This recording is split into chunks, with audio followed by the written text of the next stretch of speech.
Es un honor para mí estar hoy aquí. La situación de la Iglesia de Chile es una que yo vengo siguiendo de cerca hace unos 5 años. Es algo que para mí tiene un gran interés, pero hoy, en este momento, la próxima media hora no va a estar dedicada a hablar de eso. Hoy quiero, medio a pedido y siguiendo el título que recomendaron para mi conferencia, tratar de describir otras realidades de la Iglesia, 3 realidades puntuales, concretas, que hacen también a la Iglesia católica lo que es una Iglesia universal. Sin embargo, antes de empezar, quisiera empezar, obviamente, pidiendo disculpas por mi voz. Hace unas 3 semanas estoy con una bronquitis y una pulmonía bastante difíciles de sobrellevar, con lo cual estoy extremadamente ronca. Quisiera también pedir disculpas por el hecho de que, a pesar de que todos hablamos español, con excepción de Michael, estoy convencida de que como argentinos y chilenos estamos divididos por el mismo lenguaje, así que si hay alguna palabra que sea muy argentina, siéntanse libres de decirme, hablan en español y no en porteño, aunque soy de Rosario. Y la tercera cosa es que yo soy conocida por hablar muy rápido. Tengo una gran amiga periodista, Elisabetta Piqué, que hace un ratito vio un tuit diciendo que se puede seguir la conferencia en vivo y me mandó un solo mensaje que es habla lento.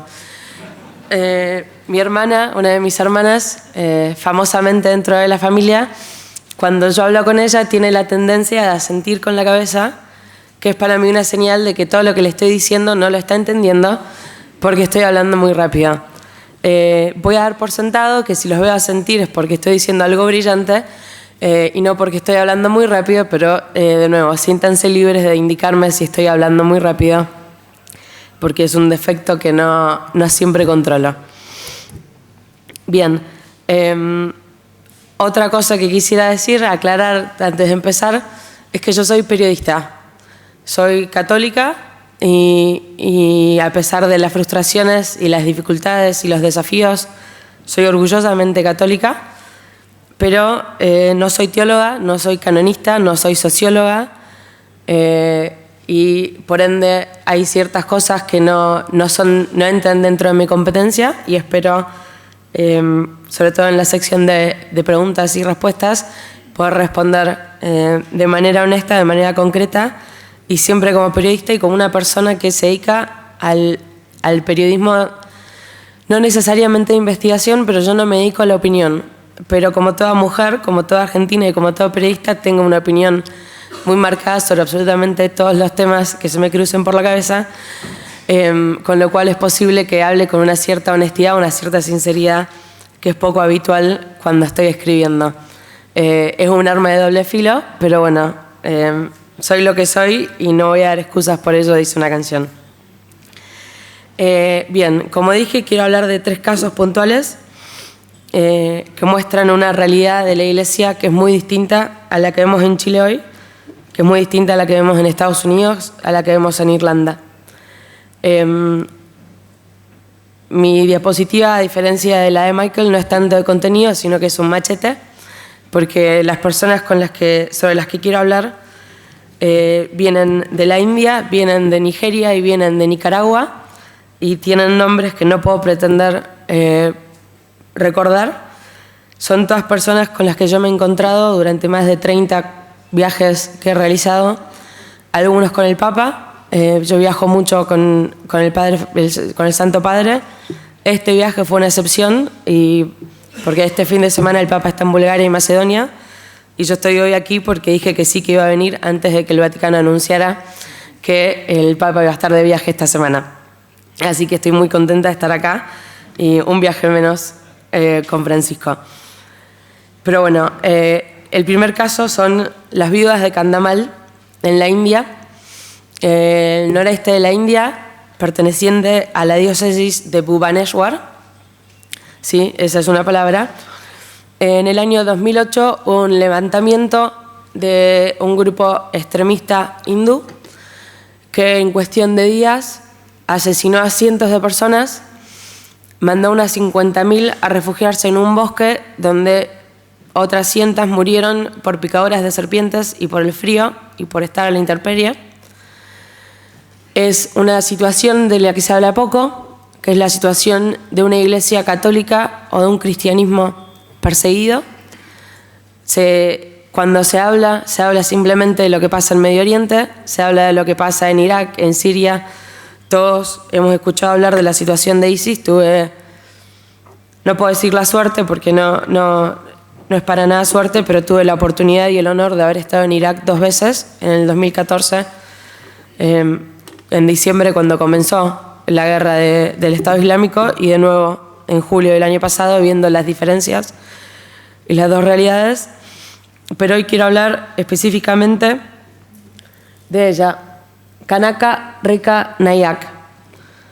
Su marido, Parikit Nayak, fue asesinado en el 2008 al frente de su familia, es decir, su mujer y sus 2 hijos pequeños vieron como Parikit, un pastor evangélico, fue asesinado por una turba de personas enojadas.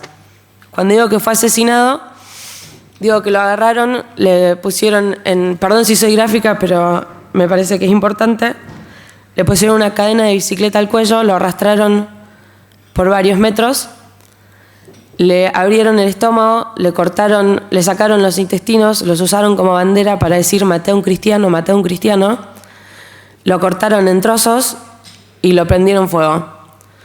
Al haberlo prendido fuego no quedó después evidencia del asesinato.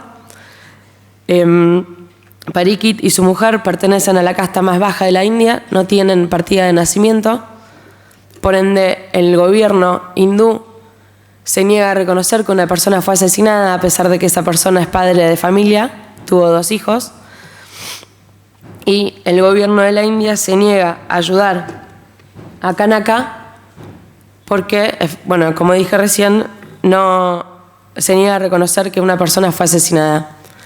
Hoy por hoy, el obispo de Bhubaneswar, John Barwa, cuya sobrina, una religiosa, fue en el mismo momento, en el 2008, fue también atacada, fue abusada, fue mostrada desnuda durante varios días por el pueblo y sufrió cosas que no son necesarias detallar, pero se imaginan lo que serán si detallé lo que le pasó a Parikit. El obispo hoy, John Barwa, gran parte de su ministerio es mantener vivo el recuerdo, mantener vivo la memoria de estas 100 personas que perdieron su vida, que dieron su vida porque se negaron a convertirse. El levantamiento hindú fue porque la India, se sabe, es un país mayoritariamente hindú. El cristianismo son casi el 3% de la población. En un país de 1.3 billones de personas no es un número menor, pero sin embargo es una pequeña minoría. Y hoy por hoy los cristianos en la India tienen una situación muy similar. Es menos violenta, no es que la gente es asesinada todos los días, pero hay gente que va a misa con miedo, porque piensan que les puede pasar lo que pasó en Sri Lanka el domingo de Pascua, en el que 6 bombas asesinaron a 250 personas, 45 de los cuales eran niños, la primera generación viva en Sri Lanka que no había visto la violencia de cerca. Sri Lanka es un país que vivió una tremenda guerra civil y antes de eso 2 levantamientos marxistas, entonces están acostumbrados, entre comillas, a las bombas, a la violencia, a las armas, a la guerra. La nueva generación no lo estaba y 45 niños murieron por haber ido a misa el domingo de Pascua. Lo mismo pasa en la India y lo mismo pasa en otros lugares del mundo. Es una realidad, de nuevo, muy distinta a la Iglesia de Chile, pero es lo que hace la Iglesia católica universal. El segundo caso que quiero comentar es un obispo, él es del Opus Dei, no le echen la culpa por ello. Dominic Kimengrich. Él trabaja o tiene su ministerio, es el obispo de la diócesis de Lodwar, el norte de Kenia, en la frontera con Sudán del Sur, Kenia, Uganda y Etiopía. Sudán del Sur, considerado uno de los países más pobres del mundo, en una situación de constante guerra civil, y Uganda y Etiopía no están mucho mejor que digamos. Un escritor inglés famosamente habló de Lodwar como la última parada antes de llegar al infierno. Tuve la oportunidad de estar en Lodwar en diciembre del 2017, donde la temperatura promedio en invierno es de 50 grados a la sombra. La iglesia llegó a Lodwar hace 60 años de la mano de 2 misioneros irlandeses, porque la sequía, una tremenda sequía, estaba acabando con la población. Lodwar es una diócesis de 30.000 kilómetros cuadrados que tiene 50.000 personas, 50.000 habitantes. Un sacerdote gana promedio, tiene un salario anual promedio de $1.200, es decir, $100 al mes es lo que gana un sacerdote en Lodwar, con lo que tiene que pagar la nafta para recorrer los 30.000 kilómetros para ir a decir misa a esa gente. Es gente que también, como en India, muchas veces tiene miedo por una violencia que no es religiosa, sino que es una violencia étnica.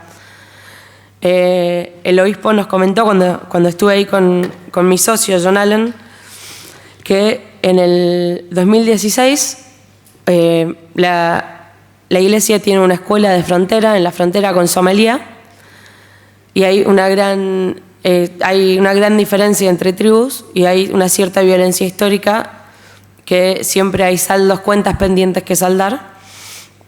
Y en el 2016 se celebró una misa por el cierre de curso en esta escuela y una persona de Somalia entró con un arma y asesinó a varias personas y huyó de vuelta para Somalia.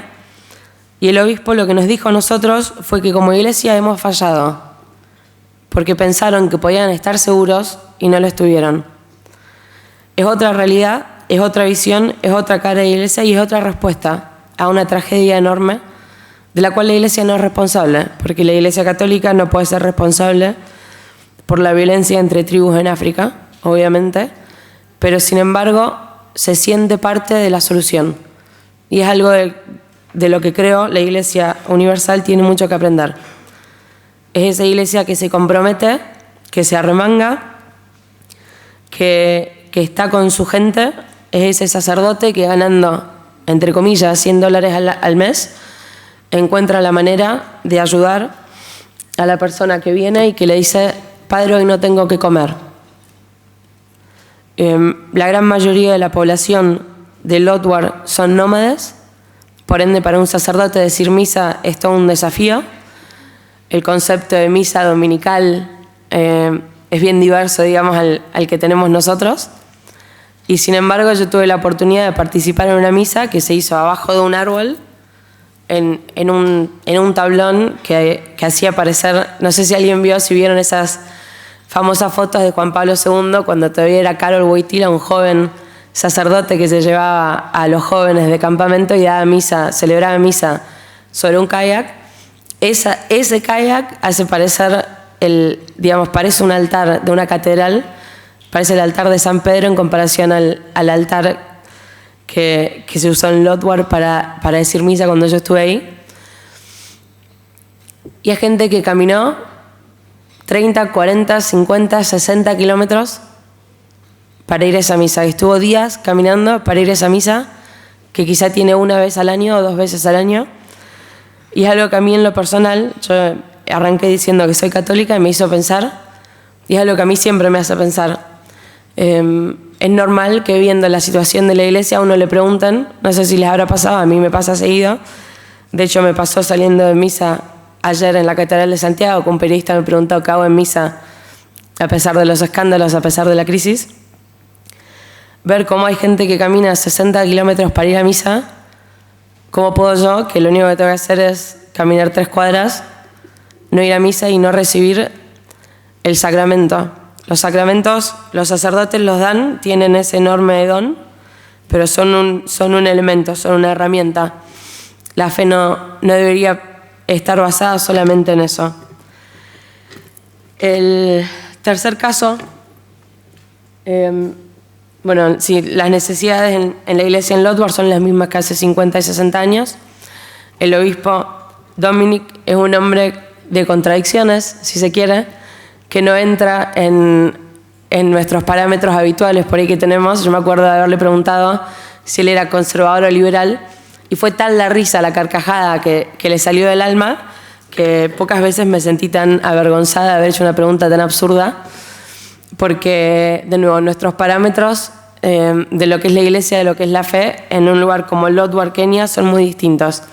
Tenemos un obispo que está sumamente preocupado por el cambio climático, porque ve que la sequía se está literalmente comiendo a su gente, pero como dije al principio, es un sacerdote del Opus Dei, por ende tiene muchísimo respeto, muchísimo cariño por la Eucaristía, por la formación de los sacerdotes. Es sumamente exigente con sacerdotes a los que yo he visto no tener nada para comer, no tener nada, y sin embargo cuando los veía los saludaba, los abrazaba y les preguntaba: ¿has hecho la oración hoy? ¿Has rezado hoy?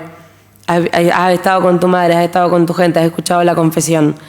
Sentarse en lo que es realmente la vida espiritual del sacerdote, que es lo que hace que uno evite también muchos problemas. El tercer caso es otro también basado en mi experiencia. En noviembre del año pasado, con la Asociación Católica de Ayuda a la Iglesia Necesitada, tuve la oportunidad de estar 2 semanas en Nicaragua. Que sí, para mí, que tengo un estómago débil, fueron 2 semanas en estado de enfermedad. No sé si conocen, me imagino que algo sabrán, la situación de Nicaragua hoy. Tiene una tremenda crisis política. Yo no voy a tomar partido porque no es mi trabajo,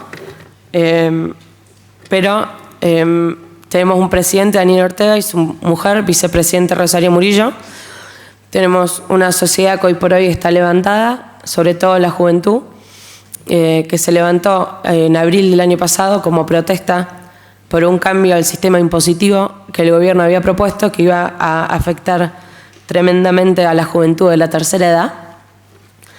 Entonces los jóvenes, sobre todo universitarios, se levantaron pacíficamente, inició como una protesta pacífica, después todo siempre corre el riesgo de desvirtuarse, y sucedió también en Nicaragua.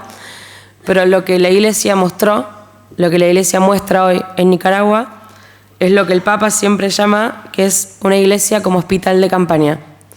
Yo tuve la oportunidad de estar el 23 de noviembre con el padre Raúl Zamora en la iglesia del Jesús de la Divina Misericordia, que es una iglesia que el 13 de julio del año pasado salvó la vida, y lo digo literalmente, salvó la vida de 200 jóvenes que estuvieron a un pelo de ser asesinados por grupos militares y paramilitares alineados al gobierno de Daniel Ortega. El padre Raúl Zamora tiene su parroquia a la vuelta de la Universidad Pública de Managua, la capital de Nicaragua. Él escuchó a eso de las 3 de la tarde disparos por parte de los paramilitares contra la universidad, que estaba siendo tomada por un grupo de estudiantes que ellos dicen pacíficamente reclamaban ciertos cambios al sistema educativo, empezando por el hecho de que querían una educación libre de ideología. El padre Raúl escucha los disparos, agarra su camioneta y empieza muy por lo bajo, muy por lo callado, a rescatar literalmente a 200 personas, las va subiendo a la camioneta y las traslada las 6-7 cuadras que separan la parroquia de la universidad. Esas personas estuvieron casi 24 horas en la parroquia, encerradas con tanques de guerra, rodeando a la iglesia, rodeando al padre Zamora, que en ningún momento pensó: ¿qué hago acá? ¿Por qué me metí? ¿Quién me mandó? Él siempre supo que lo tenía que hacer, nunca lo dudó. Cuando terminó la tomada, si se quiere, la toma o el encierro de la gente que estaba en la iglesia, se contaron 300 balas que atravesaron el techo de la iglesia. De los 200 jóvenes, ninguno fue herido estando en la parroquia. Había 3 jóvenes que habían sido ya heridos en la universidad. El padre Zamora, junto a la feligresía, logró salvarles la vida. Y cuando terminó, cuando tuve la oportunidad de verlo, hubo algo que me llamó muchísimo la atención, y perdón, tendría que haber puesto una foto, pero no la puse. El Jesús, obviamente es una iglesia, el Jesús de la Divina Misericordia, tiene una imagen muy grande del Jesús misericordioso. Y en las balas, obviamente también impactaron a la imagen del Jesús misericordioso, y todas las balas estaban concentradas en el mismo lugar, que son en los rayos de misericordia. El padre Zamora, que obviamente pasó una noche de terror, tuvo muchísimo miedo, como todos los jóvenes, me dio a mí un testimonio de fe. Me dijo que las balas estén ahí y no en otro lado, es una muestra, es una señal de que la misericordia de Dios es para todos. Cuando terminó la toma, uno de los jóvenes, un estudiante, un ateo, le dice al padre Zamora que él no cree en Dios y que no tiene ninguna intención de creer en Dios, pero que si un día lo hace, le gustaría creer en un Dios como el Dios en el que cree el padre Zamora. Es un Dios que existe, es un Dios presente, es un Dios que muchos encuentran en la Iglesia Católica, es un Dios que muchos han perdido en la Iglesia Católica, y como bien dijo Michael, hoy estamos acá para tratar de hablar, de buscar soluciones, para tratar de ver qué se puede hacer. La solución a una crisis que hoy tiene la Iglesia no puede ser una solución de una persona, no puede ser una solución de 5 personas, y no puede ser una solución de solo un grupo de personas. El problema que hoy tiene la Iglesia, que no es único, no es el primero, no es, como bien dijo Michael, es el peor momento de la Iglesia, no sé. Siempre ha habido momentos peores y siempre va a haber momentos peores. Requieren un compromiso, y lo que yo quería hoy mostrar, lo que yo hoy quería contarles, o lo que yo hoy quería ofrecerles, son 3 motivos, 3 testimonios, 3 caras que son un recordatorio de que también somos eso. La Iglesia Católica también es canaca, aunque ella es evangélica. Unas 100 personas fueron asesinadas esos días, 50 católicos, 50 evangélicos, más o menos. Están en proceso de ser reconocidos por la Iglesia Católica como mártires, porque son personas que murieron por su fe, son personas que murieron por ir a misa un domingo, son personas que murieron por llevar al cuello una medalla de Nuestra Señora de los Milagros. También existe en la Iglesia gente como Patrick, un obispo como Dominic, que da absolutamente todo por su gente y da lo que no tiene. Un hombre que vivió 4 años en Roma, se educó en Roma, y que podría haber dicho: no, Santo Padre, yo no me voy a ir al último lugar antes de llegar al infierno. Y lo hizo porque ahí lo llevó su fe y ahí lo llevó su amor a Dios. Y también existe una iglesia como la iglesia en Nicaragua, una iglesia que se arriesga, una iglesia que hoy en muchas situaciones es una iglesia perseguida. A mí me ha pasado cuando yo estuve en Nicaragua con sacerdotes que venían autos blancos no identificados, bajaban la ventanilla del auto y me tomaban fotografías. A mí, cuando yo me fui de Nicaragua, el gobierno nicaragüense sabía muy bien quién era yo, qué estaba haciendo ahí, y me revisaron la computadora como no me la revisaron nunca en la vida, y me revisaron la cámara fotográfica y el teléfono para ver con quién había hablado, qué había hecho, qué había escrito. Gracias a Dios, con la magia de la tecnología, tenía todo en la nube y no encontraron nada, pero tuve la suerte de escribir 18 artículos, por primera vez. Yo he estado como periodista en Irak, en Egipto, en la India. El único lugar en el mundo en el que me dijeron no podés publicar estando acá fue en Nicaragua, que queda a nada. Es una realidad que se ve hoy, que se vive hoy, y que los sacerdotes y los obispos viven hoy. Porque yo tuve la suerte, yo entré, hice, escribí y me fui. Pero hay obispos como Silvio José Báez, a quien el Santo Padre le ha pedido que se vaya, que se fuera, de Nicaragua, toda su familia se tuvo que ir porque el obispo auxiliar de Managua no puede quedarse callado o no quiere quedarse callado. Y él sigue hablando de cómo su pueblo está sufriendo y de que hay que hacer algo y que hay que dialogar, hay que llegar a un entendimiento, pero hay que cambiar las cosas. Lo mismo pasa con el cardenal José Brenes. Él es el arzobispo de Managua, un hombre que tuve la suerte de haber conocido, y un hombre que deja todo por su gente, un hombre al que yo vi caminar en la calle, y por un lado estaba él con la escopeta que lo acusaba de asesino, de golpista, de oligarca, y por el otro lado estaba la persona que salía de misa y que le agradecía porque el cardenal creó una serie de oficinas en todo el país, alrededor de todo Nicaragua, para que la gente que tiene 800 parientes desaparecidos, que están en la cárcel o desaparecidos, realmente no se sabe si ya están muertos después de haber sido torturados, el cardenal creó 5 oficinas para que la gente pueda ir y dar testimonio, pueda ir, pueda denunciar y se pueda llevar una cuenta, si se quiere, de los crímenes que Naciones Unidas ha declarado como de lesa humanidad en Nicaragua. De nuevo, son 3 realidades distintas, son 3 caras diversas de la Iglesia, y es de lo que les quería hablar hoy, de lo que les quería contar hoy. Tengo la suerte de escribir, dedicarme a esto. Tengo el honor de que me llamen sobrevivientes de abusos de Chile a la 1:30 de la mañana cuando estoy en Roma.